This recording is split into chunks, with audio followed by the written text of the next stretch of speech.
Buenas noches, queridos hermanos.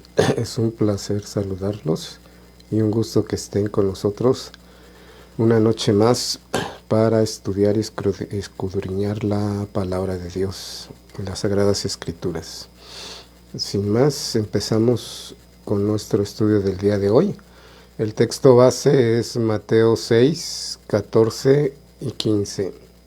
La palabra de Dios dice así: Porque si perdonáis a los hombres sus ofensas, os perdonará también a vosotros vuestro Padre Celestial. Mas si no perdonáis a los hombres sus ofensas, tampoco vuestro Padre os perdonará vuestras ofensas. Hoy vamos a buscar en la Escritura la definición del perdón. En muchos de los problemas, muchos de los problemas interpersonales se relacionan con la amargura. A todos nos han herido, traicionado, engañado, difamado, ofendido y maltratado. Y puedo seguir con la lista, porque si vives, trabajas o convives con humanos, tarde o temprano vas a salir raspado. Existen múltiples estudios que constatan que no perdonar genera un aumento de la actividad fisiológica, lo que aumenta la probabilidad de desarrollar síntomas físicos y psicológicos. Entre ellos, una respuesta cardiovascular, cambios en la tensión, en la tasa cardíaca y presión arterial, tensión muscular facial, efectos en el cortisol o colesterol total y reactividad autonómica. Sistema inmune, puede aumentar la probabilidad de dolor clínico, abuso de sustancias, daño cerebral traumático o cáncer. Y en la salud mental, los efectos de la falta de perdón son ansiedad, depresión, neuroticismo y estrés percibido. El proceso de restauración del alma empieza con el perdón y no es opcional. Si te amas y sé que lo haces porque te bañas y te peinas, cuando tienes hambre te das de comer y cuando estás enfermo vas al médico, entonces no tienes opción, tienes que perdonar. El problema es que la mayoría de las personas no saben cómo se hace. Jesucristo, nuestro Salvador, enseñó a sus discípulos que para que Dios perdonara sus pecados, ellos deberían aprender a perdonar a otros. Esto no es hacer obras para alcanzar salvación, es simplemente el resultado de la salvación. Quien no perdona no ha conocido a Dios. Pedro un día le preguntó al Señor: ¿cuántas veces será lo correcto perdonar a otros? Y dijo: Maestro, ¿cuántas veces he de perdonar a mi hermano? ¿Hasta 7? Aquí hay algo importante, conocer la razón del número que ofreció Pedro. Él dijo 7, me parece un buen número. Señor, ¿a ti qué te parece? En la tradición rabínica se ha establecido que perdonar 3 veces era suficiente.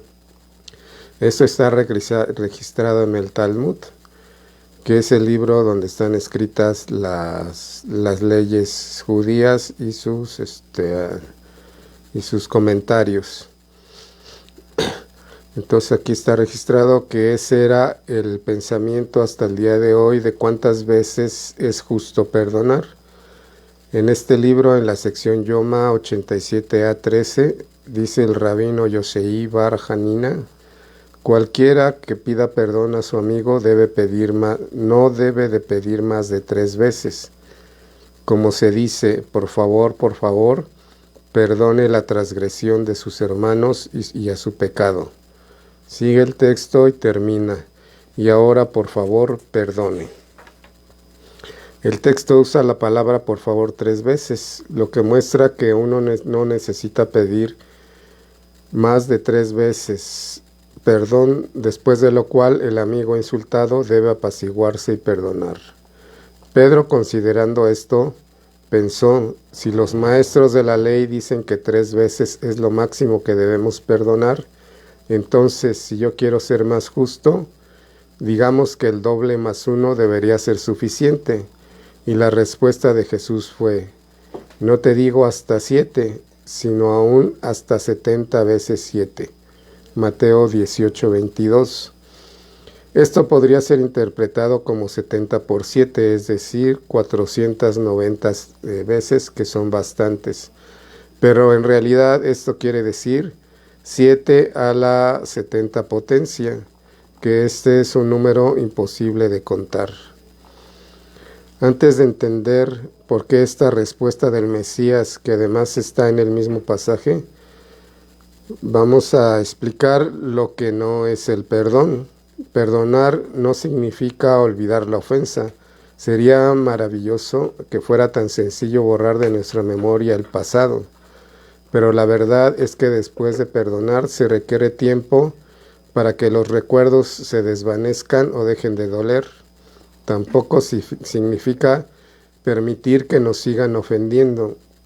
El mismo Jesús dijo que si el otro no se arrepentía de su pecado, necesitábamos llamarle a cuentas.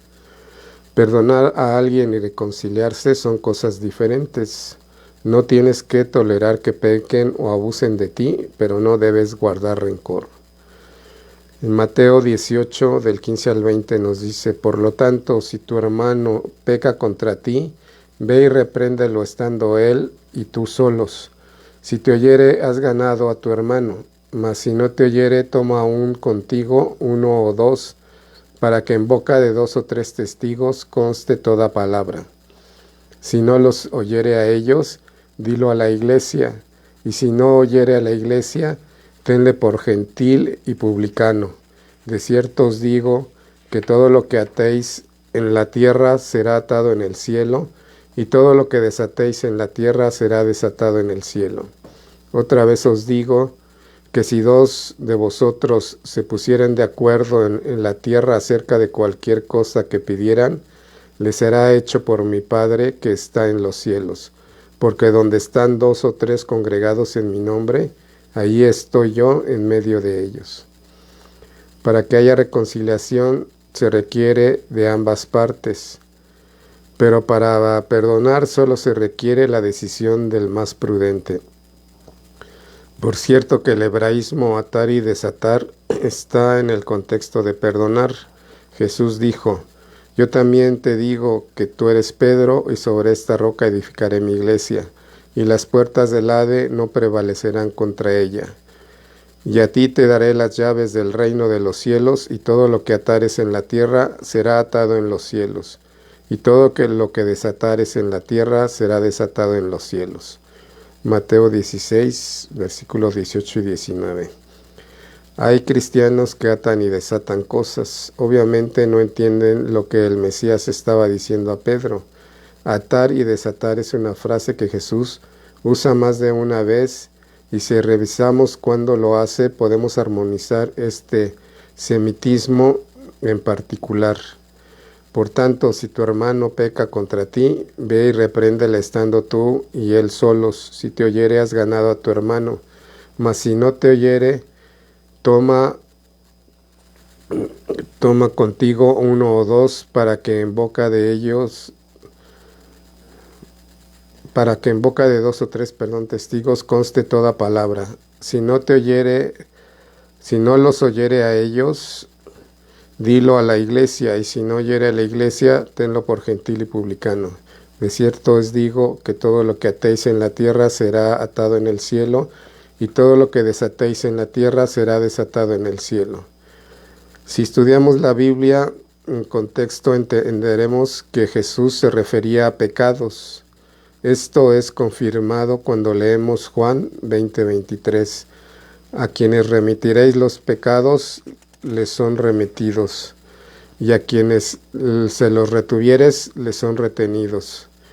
¿Cómo aplicamos estos versículos? ¿Podemos nosotros, los creyentes, los pastores, los ministros, los sacerdotes, ir por ahí perdonando pecados a la gente?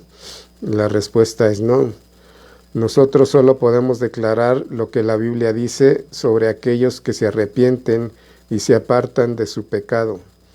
A quienes se arrepienten se les declara perdonados o desatada su culpa, libre de culpa.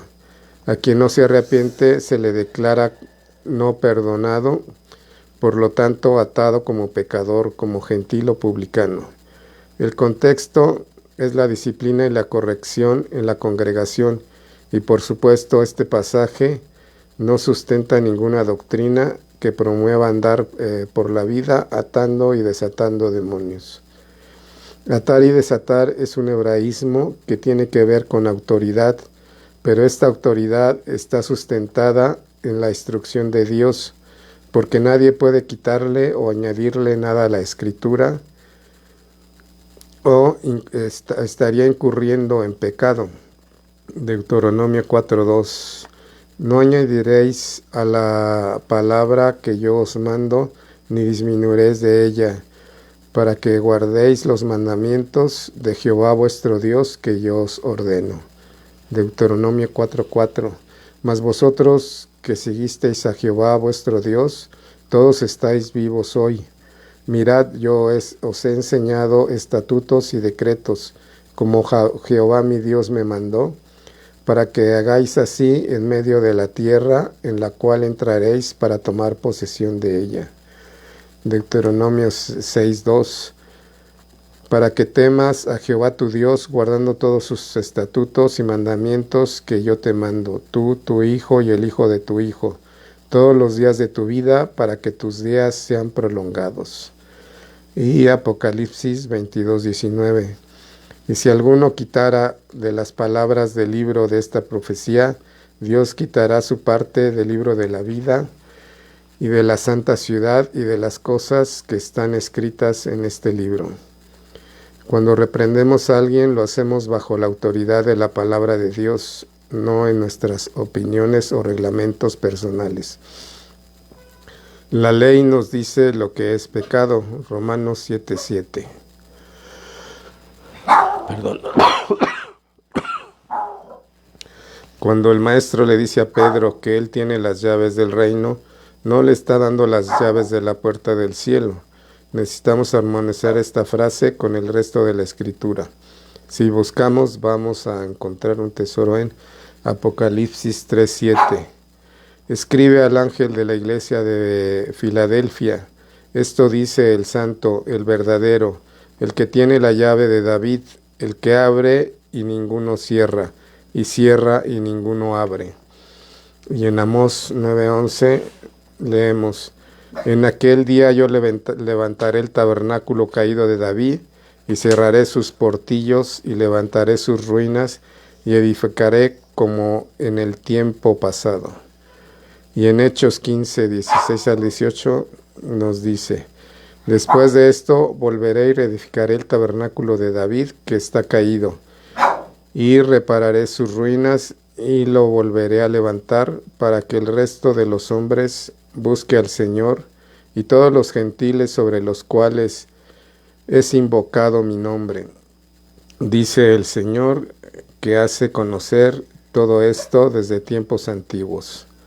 Lo que el Señor está diciendo a Pedro no es que ahora él puede inventar leyes nuevas o cambiar las establecidas por Dios o perdonar pecados de otros o atar al diablo. Él está diciendo que él junto con las otras piedras pequeñas van a reconstruir sobre la roca que es él, su congregación, su rebaño, y que en la autoridad de la palabra deben declarar lo que es pecado y declarar liberado al arrepentido. Con este contexto en mente, vamos a la siguiente sección de Mateo 18, y aquí vamos a descubrir lo que es el perdón. En hebreo, perdón se dice salaj, y se puede traducir como perdonar, pero también como rociar, porque está siempre asociado al sacrificio expiatorio. La persona sabía que estaba librada su vida al realizar el sacrificio. También esta palabra puede traducirse como ser clemente, pero todavía queda muy abstracto para nosotros entender cómo se practica el perdón. Así que vayamos a la explicación concreta que nos regala nuestro Mesías. Mateo 18, 23-27. Por lo cual el reino de los cielos es semejante a un rey que quiso hacer cuentas con sus siervos. Y comenzando a hacer cuentas, le fue presentado uno que le debía 10,000 talentos. A este, como no pudo pagar, ordenó su señor venderle, y a su mujer e hijos, y todo lo que tenía, para que se le pagase la deuda. Entonces aquel siervo postrado le suplicaba, diciendo: Señor, ten paciencia conmigo, y yo te lo pagaré todo. El señor de aquel siervo, movido a misericordia, le soltó y le perdonó la deuda. Para entender esta parábola es importante definir a los personajes. Primero, ¿quién es el rey? La respuesta obvia es Dios. ¿Quién es el primer deudor? El que debía mucho. La respuesta debe ser yo. Ahora hay un segundo deudor.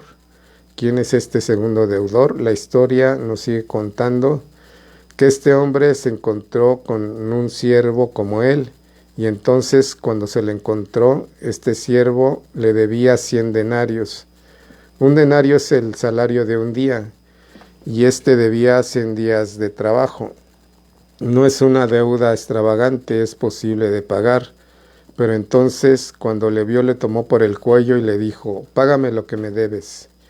Y este hombre le suplicaba: Yo te pagaré, tenme paciencia, yo te pagaré. Y entonces lo arrojó en la prisión y lo dejó allí. Cuando el resto de los compañeros, también consiervos, se dieron cuenta de lo que había pasado, se entristecieron y fueron a hablar con el Señor, y entonces le dijeron lo que había pasado, y la respuesta del Señor fue mandar a traer a este siervo malvado. Le dijo: Toda esta deuda te he perdonado y tú no pudiste hacer lo mismo. Ahora te voy a enviar a la prisión y en la cárcel vas a pagar, porque vas a ser entregado a los verdugos. Si la respuesta: yo soy el primer perdonado, yo soy el primer deudor, ¿quién es el segundo deudor? Pues nuestro prójimo, cualquier persona cercana a nosotros que nos ofende, que nos lastima, traiciona o nos debe algo. Lo siguiente que debemos analizar en este pasaje es hacer cuentas. ¿Cuánto debía el primer deudor? Dice el texto que le debía al rey 10,000 talentos. Un talento equivalía a 34 kilos de plata. Esto es una deuda impagable. No hay forma de pagar en 100 vidas. Esta deuda inmensa estaba destinado a convertirse él y toda su familia en esclavos para siempre. Y luego en esta historia dice que salió el siervo y halló a su consiervo que le debía 100 denarios y le decía: Págame lo que me debes. No quiso perdonarlo y entonces fue entregado a su señor, quien lo envió a prisión. 100 denarios es el salario de 100 días de trabajo. Es una deuda pagable. El rey le había perdonado al primer siervo toda la deuda. ¿Qué significa esto? Que el rey asumió la pérdida de la deuda de este siervo, porque tuvo compasión. No había cómo le pudiera pagar, y esto implicó para el rey quedarse sin una fortuna. Lo primero que tenemos que saber es que perdonar conlleva sacrificio. Que alguien sea perdonado no supone que no haya quebranto. El perdón es doloroso, si queremos hasta injusto, porque aunque en la ecuación uno sale beneficiado al final, el ofendido tiene que asumir el daño. Si yo tengo un jarrón chino de la dinastía Ming en mi casa que vale una fortuna y mi hijo jugando lo rompe, yo puedo perdonar a mi hijo, pero nunca más recuperaré el valor del objeto perdido. Cuando el Padre Eterno envió a su Hijo a tomar nuestro lugar en la cruz, lo que hizo fue cubrir nuestra falta. La sangre de Jesús oculta la falta de la misma manera como la piel del cordero cubrió la desnudez del pecado de Adán y Eva en Génesis 3. Que su perdón haya sido un regalo para nosotros no significa que no haya implicado una gran pérdida para Él, un sacrificio y uno muy doloroso. Nuestra deuda era impagable, no había forma de cubrirla por nuestros medios. Por eso fue necesario que un inocente tomara nuestro lugar y pagara nuestra deuda, equivalente a toda nuestra vida. Esto es lo que significa perdonar. A veces tenemos la idea de que perdonar es olvidar, y yo no me he encontrado el botón de borrar.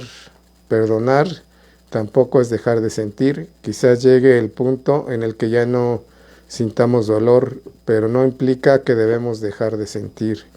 Y el concepto de que el tiempo lo cura todo es una mentira.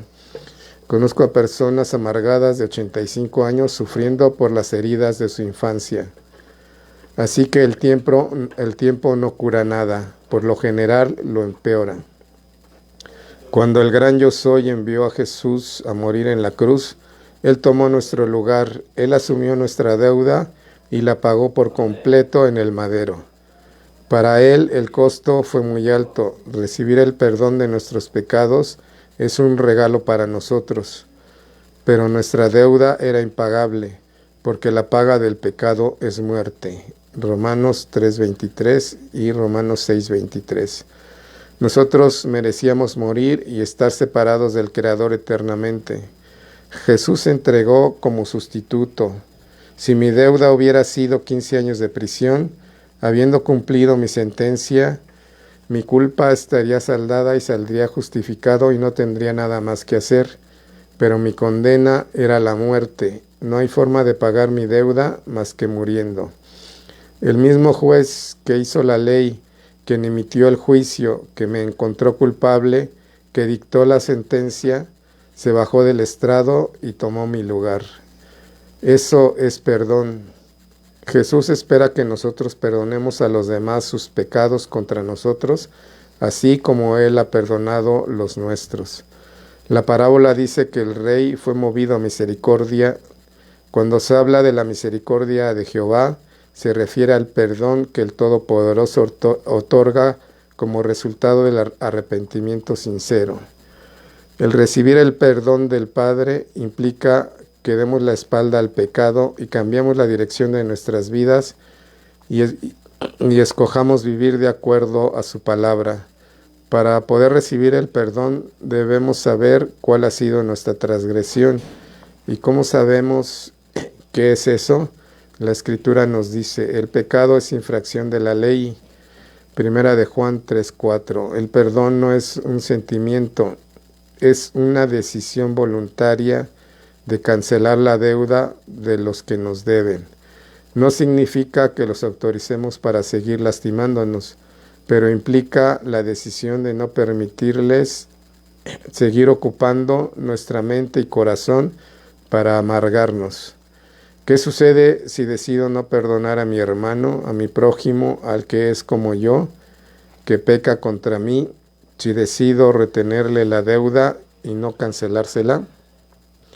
Mateo 18, 32 al 35. Entonces, llamándole su señor, le dijo, siervo malvado, toda aquella deuda te perdoné, porque me rogaste. ¿No debías tú también tener misericordia de tu consiervo, como yo tuve misericordia de ti? Entonces su señor enojado le entregó a los verdugos hasta que pagase todo lo que le debía.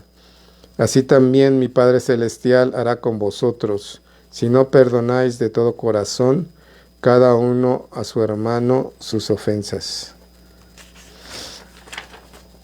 La falta de perdón, como cuenta la historia en Mateo 18, se convierte en nuestro verdugo, quien nos va a hacer pagar nuestras propias deudas. La amargura se encargará de torturarnos hasta que paguemos todo. El perdón requiere de amor propio para librarnos de los verdugos que nos atormentan. El que se ama perdona. Es una oportunidad de ser libres de la prisión en la que nosotros mismos nos hemos metido. El perdón no es para el agresor, es para nosotros. Quizá al otro no le importa siquiera pedirnos perdón, pero nosotros perdonamos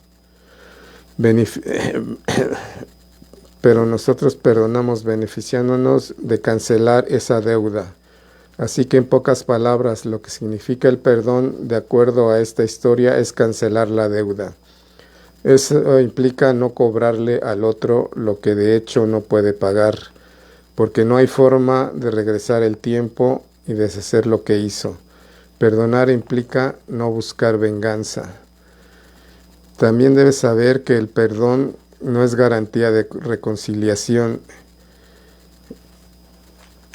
Si el suceso que te hirió incluye a alguien con quien tenías una relación que valorabas, el perdón puede llevarte a la reconciliación, pero esto no siempre es el caso.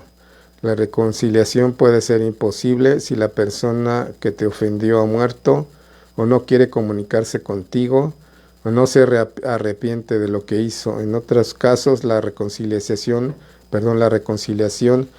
puede no ser apropiada cuando alguien que puede seguir dañando tu vida o ponerla en peligro quiere seguir en ella.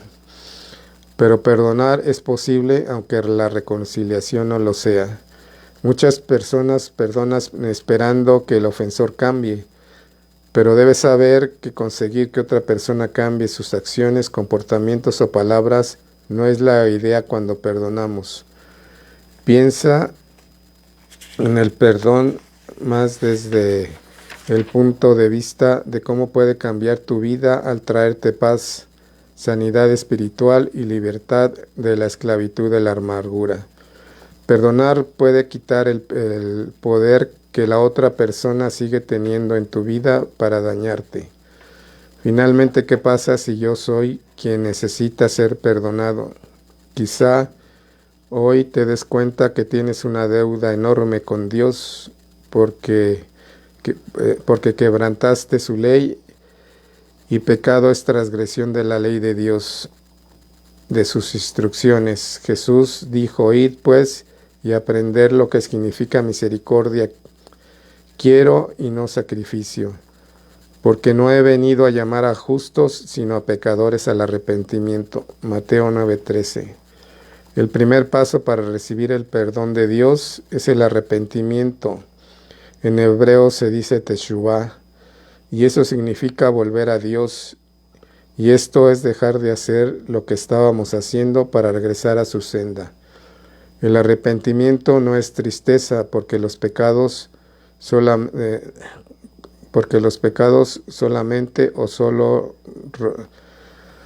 el arrepentimiento no es tristeza por los pecados solamente o solo remordimiento. El apóstol Pablo nos enseña que la tristeza por causa de los pecados no es arrepentimiento, porque la tristeza que es según Dios produce arrepentimiento para salvación, de que no hay que arrepentirse, pero la tristeza del mundo produce muerte. 2 Corintios 7:10. La tristeza solamente no es el arrepentimiento, sino que la tristeza según Dios produce arrepentimiento. Hacer frutos dignos del arrepentimiento implica reconocer nuestro pecado delante de Dios para comenzar a vivir de acuerdo a sus instrucciones, para empezar a vivir de tal manera que deseamos reconciliarnos con los demás. Y aquí hay un concepto que quizá te sorprenda. Paz en hebreo se dice shalom. Este pronombre proviene de la raíz shalom, que significa restaurar o restituir. Es de dar lo necesario, proveer a alguien o completar su vacío. Cuando alguien verdaderamente se arrepiente, una de las cosas que aprende a hacer es restituir. Si le debes a alguien, le pagas. La instrucción en la Biblia, ojo por ojo, diente por diente, no era una ley de venganza, sino de restitución. Si yo te saqué el ojo, ahora soy tus ojos. Si yo te herí gravemente, ahora soy tus manos o tus pies. Tener paz o estar en paz con los demás no es ausencia de guerra o conflicto. Estar en shalom es que no te falte nada o que al otro no le falte nada. Si tú tienes la paz de Dios, su shalom, entonces te conviertes en pacificador. Hebreos 12:14 nos dice: seguid la paz con todos y la santidad, sin la cual nadie verá al Señor. Si de verdad te sientes arrepentido de algo que dijiste o hiciste, ve y admítelo ante la persona que has dañado. Habla de tu tristeza, de tu deseo de arrepentimiento sincero y pide perdón sin dar excusas. Tú puedes venir y decir: lamento que te robé un lápiz, y yo te puedo decir: lo lamentas, pero no me regresaste el lápiz. Tu disculpa no vale nada. Yo te perdono y te cancelo la deuda, pero sigues siendo responsable de tus actos. Para que haya reconciliación es necesario que haya arrepentimiento y eso incluye remordimiento, pero también restitución. Devuelve el lápiz. Dios decidió cancelarnos nuestra deuda en la cruz, pero para recibir el beneficio de su perdón, para estar reconciliados con Él, es necesario volvernos a sus caminos, y esto implica creer y vivir de acuerdo a las reglas de su casa. Recuerda que no puedes forzar a nadie a que te perdone. Los otros necesitan llegar a esta etapa del perdón cuando estén listos. Pase lo que pase, comprométete a tratar a otros con compasión, empatía y respeto. En la oración modelo que conocemos como el Padre Nuestro, Jesús nos enseña a orar, pero hay dos secciones de esta oración que están asociadas al perdón. En Mateo 6, 14 y 15 nos dice, porque si perdonáis a los hombres sus ofensas, os perdonará a vosotros vuestro Padre Celestial. Mas si no perdonáis a los hombres sus ofensas, tampoco vuestro Padre os perdonará vuestras ofensas. Quien ha creído, quien ha recibido y entendido el perdón de Dios, no tiene más remedio que convertirse en un perdonador. Si no puedes perdonar a tu prójimo sus faltas, no has nacido de nuevo, porque debería ser una respuesta natural del que se sabe libre de deudas. La falta de perdón es evidencia de falta de fe. Si no puedes perdonar es porque no has conocido a Dios y necesitas empezar por ahí. Este es el mensaje del día de hoy, queridos hermanos. Saludos a la hermana Miriam García Romero. Saludos a la hermana Miriam García Romero. La hermana Angélica Ramírez. A la hermana Angélica Ramírez. Y la hermana Sara Maldonado de Tamaulipas. Y a la hermana Sara Maldonado de Tamaulipas. Muchos saludos. Queremos hacer peticiones de oración. Oremos por nuestra convención nacional, que es del 1 al 3 de agosto en la ciudad de San Luis Potosí. Si quieren asistir, va a ser una convención de grande bendición. Hay que orar por nuestros funcionarios públicos, por nuestro país México. Oremos los unos por los otros y oremos que Dios bendiga a todas las familias del Centro Pentecostal con buenos trabajos. Y también oremos por nuestro pastor, el reverendo Esteban Dros, y su esposa, la primera dama, Danita de Dros.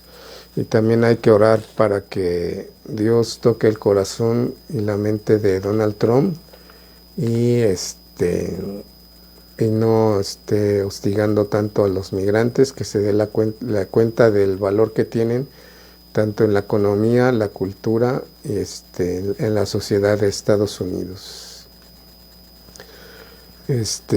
Si quieren acompañarnos en nuestra iglesia, la dirección es Juan Hernández y Dávalos número 1, en la colonia Algarín. Tenemos cultos los domingos a las 8 de la mañana, a las 11, a las 4 de la tarde y a las 7 de la noche. Y los días miércoles, una enseñanza por nuestro pastor, el reverendo Esteban Dros, a las 7 de la tarde de la noche. Saludos al hermano Luis Jaime Jiménez Cortés.